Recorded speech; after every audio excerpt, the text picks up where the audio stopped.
Hello everyone, my self Payal and I am from English Vidya. So दोस्तों, मेरा जो previous video था उस पर मैंने पढ़ाया था कि व्हाट इज़ प्रोनाउन। मैंने उसमें प्रोनाउन का डेफिनेशन, एक्सप्लेनेशन विद एग्जाम्पल समझाया था। आज मैं उसी टॉपिक को कंटिन्यू आगे करके टाइप्स ऑफ प्रोनाउंस को समझाना चाहती हूँ with example and explanation.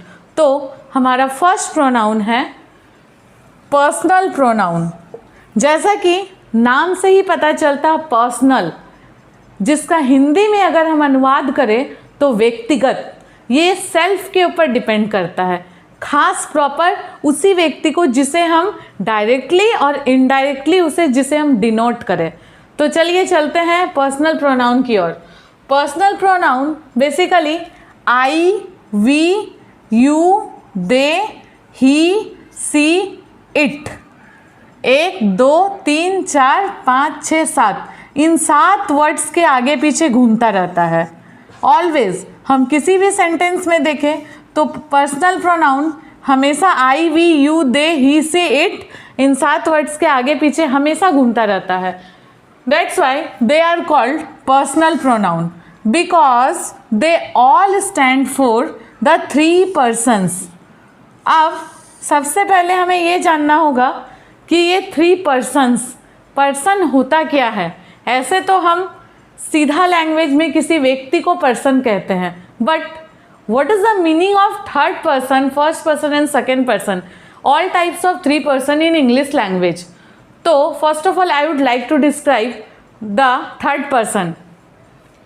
The person speaking is called first person. Then the person spoken to is called second person, and the person spoken of is called third person. मान लीजिए हम किसी व्यक्ति से बात कर रहे हैं, तो हम कुछ बोल रहे हैं, तो जो व्यक्ति बोलने वाला होता है, जो बोल रहा है, उसे हम फर्स्ट पर्सन की संज्ञा देते हैं। अब हम कुछ बोल रहे हैं तो कोई ना कोई तो सुनने वाला होगा, तो जो व्यक्ति सुन रहा है उसे हम सेकेंड पर्सन की संज्ञा देते हैं। एक बोल रहा है, दूसरा सुन रहा है, और कुछ बोल रहे हैं तो ज़रूर किसी ना किसी के बारे में या कोई टॉपिक हो गया उसके बारे में बात कर रहे हैं। तो जिस तीसरे के बारे में हम बात कर रहे हैं या किसी टॉपिक, कोई मेथड कुछ तो होगा, तो उस तीसरे को हम थर्ड पर्सन की संज्ञा देते हैं। अगेन रिविज़न, फर्स्ट पर्सन बोलने वाला, सुनने वाला सेकंड पर्सन, और जिसके बारे में हम कुछ बात कर रहे हैं वो हमारा हो गया थर्ड पर्सन। तो first person, second person, third person, ये सारे पर्सनल प्रोनाउन के अंतर्गत आते हैं। इसमें से हम आई और वी को फर्स्ट पर्सन की तरफ रखते हैं। आई हो गया singular number first person, and we हमारा हो गया plural number first person. You जो है, यू हमारा आ जाता है सेकेंड पर्सन में। यू का सिंगुलर प्लूरल सब एक समान होता है, एक जैसा होता है। देन रेस्ट जो हमारा बच गया, दे, he, she, it. He, she, it वो हमारा सिंगुलर नंबर थर्ड पर्सन में आ जाता है, और दे हमारा प्लूरल नंबर थर्ड पर्सन में आ जाता है। ये सब मिला के इसके कॉम्बिनेशन को हम पर्सनल प्रोनाउन के अंतर्गत देख सकते हैं। So clear about personal pronoun. तो हमारा नेक्स्ट प्रोनाउन है इंटेरोगेटिव प्रोनाउन। जैसा कि नाम से ही पता चल रहा है, interrogative, that means asking a question, जिसमें हमें कोई प्रश्न पूछा जाता है, उसे हम इंट्रोगेटिव प्रोनाउन के अंतर्गत रखते हैं। ये सीधा सीधा WH वर्ड से रिलेटेड है। मैं प्रोनाउंस के बाद WH सीरीज़ का एक वीडियो बनाना चाहती हूँ, जिसमें आप लोग को देखने से ही पता चल जाएगा कि WH वर्ड्स कौन कौन होते हैं और इसके क्या क्या टाइप्स होते हैं। सो एग्जाम्पल्स में हम देख सकते हैं who, whom, which, what, whoever. इसमें जितना भी वर्ड्स अभी मैंने लिखा, फर्स्ट वर्ड WH से रिलेटेड है।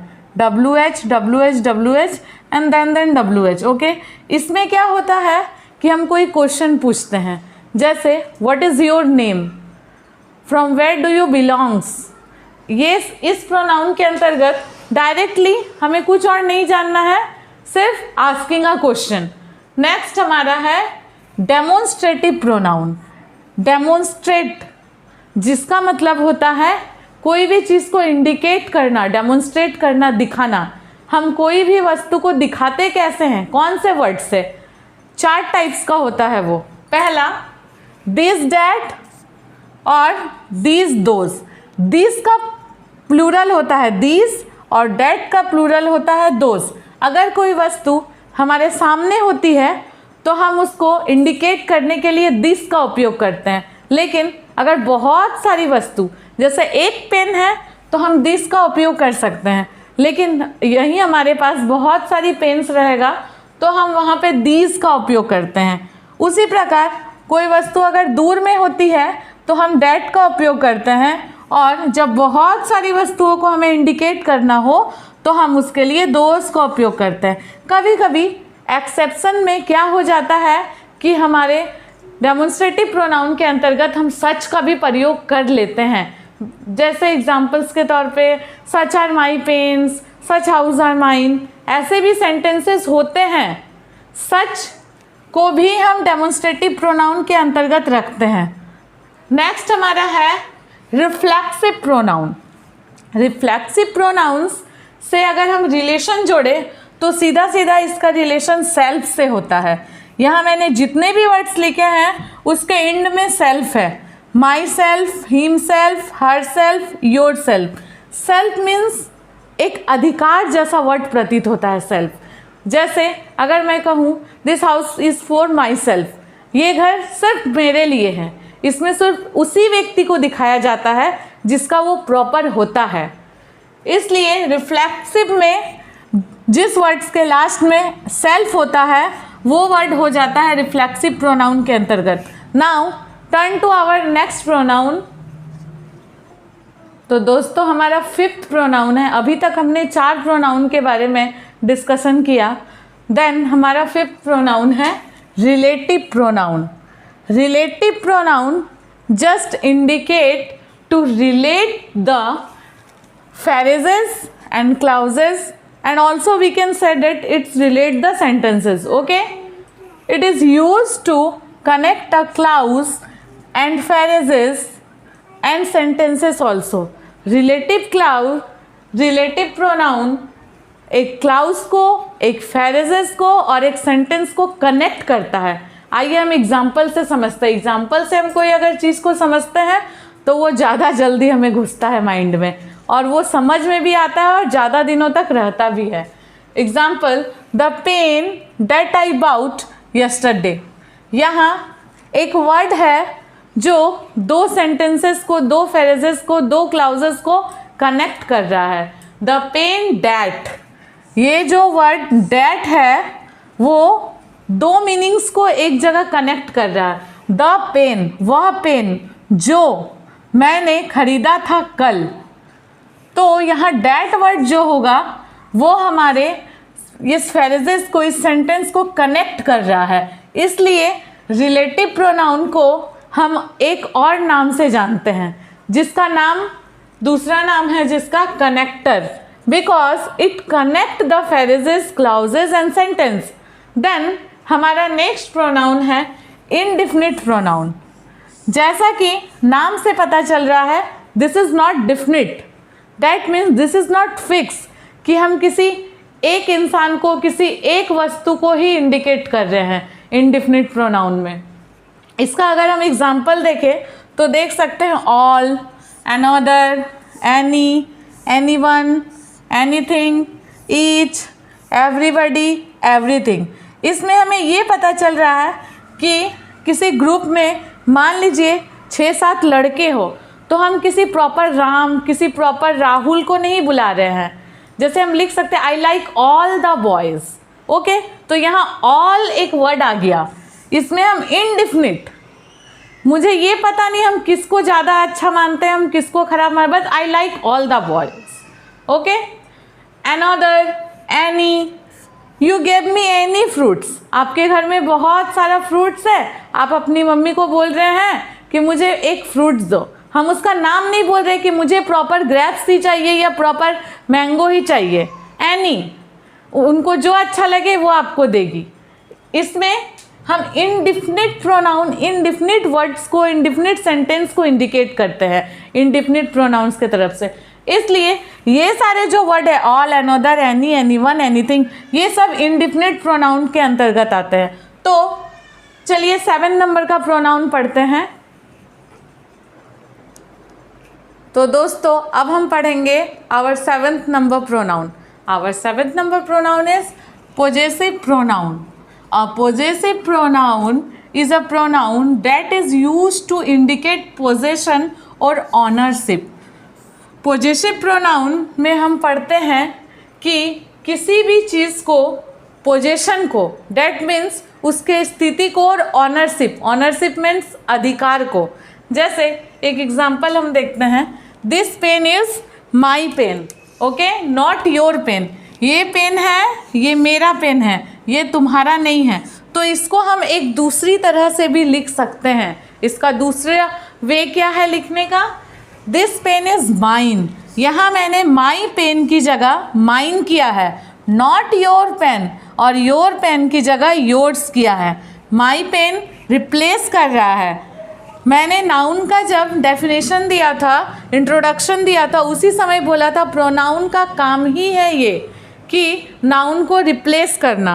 ओके, अब हम देख रहे हैं कि यहाँ माई पेन को रिप्लेस कर रहा है माइन, और योर पेन को रिप्लेस कर रहा है योर्स।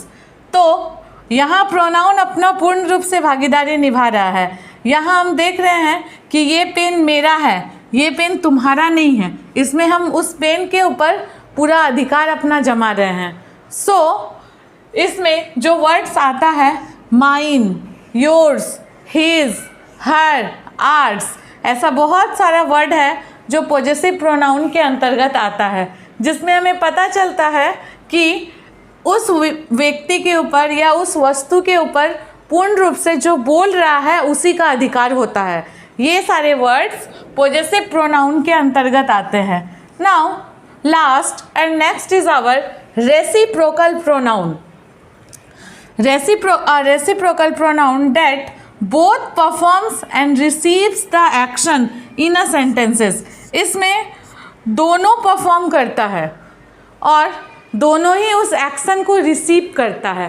अब आप सोचिएगा कि दोनों एक्शन कैसे करता है, दोनों परफॉर्म कैसे करता है और दोनों रिसीव भी कैसे करता है। तो चलिए एग्जाम्पल की तरफ चलते हैं। एग्जाम्पल है हमारा, केली and Paul love each other. यहाँ हम देख रहे हैं केली एंड पॉल, एक लड़का और एक लड़की है जो एक दूसरे से प्यार करते हैं। यहाँ मैंने ये दिखाया है कि ना कोई कम प्यार करता है और ना ही कोई ज़्यादा करता है। यहाँ मैं एक वर्ड का यूज़ कर रही हूँ, डेट इज़ ईच अदर, जिसमें दोनों की भागीदारी सेम है। यहाँ दोनों इक्वल यहाँ भागीदारी निभा रहे हैं। So the sentence also, please don't tell one another the secret. Please एक दूसरे का सीक्रेट, यहाँ मैंने किसी एक जन के सीक्रेट के बारे में बात नहीं की है, दोनों का कुछ ना कुछ सीक्रेट है और दोनों एक दूसरे को बोल रहे हैं कि please don't tell one another the secret. एक दूसरे का सीक्रेट, मेरा भी सीक्रेट और तुम्हारा भी सीक्रेट, किसी के सामने शेयर ना करें। ओके, तो यहाँ हमने देखा कि दोनों ही कोई ना कोई परफॉर्मेंस दे रहे हैं, कोई ना कोई एक्शन प्ले कर रहे हैं और उस एक्शन को रिसीव भी कर रहे हैं। डैट मीन्स उसे कंप्लीट भी कर रहे हैं। ये सारे वर्ड्स, इस तरह के सेंटेंसेस जो आते हैं वो हमारे रेसिप्रोकल प्रोनाउन के अंतर्गत आते हैं। तो दोस्तों आज हमने प्रोनाउंस का जो 8 टाइप्स है उसके बारे में ब्रीफ डिस्कशन किया विथ एग्जाम्पल। अगर आई होप आप लोगों को सारे प्रोनाउंस क्लियर हुए होंगे। अगर कहीं पे भी कुछ भी डाउट हो तो कमेंट बॉक्स में प्लीज़ कमेंट करें and please like share subscribe my channel English Vidya. Okay, bye.